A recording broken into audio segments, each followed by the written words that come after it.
जब से तुझको देखा तेरे बुखार है तेरा ही जुनून सर पे सवार है मोटी तेरी बॉटम मेरे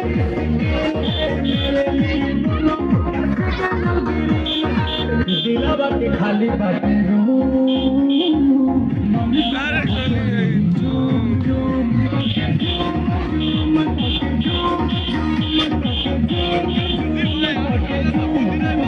आप इधर के बढ़िया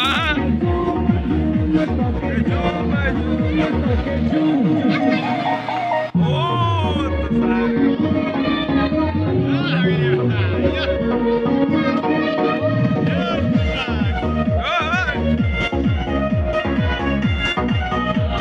वीडियो बनवा होता है मीठी मीठी बातें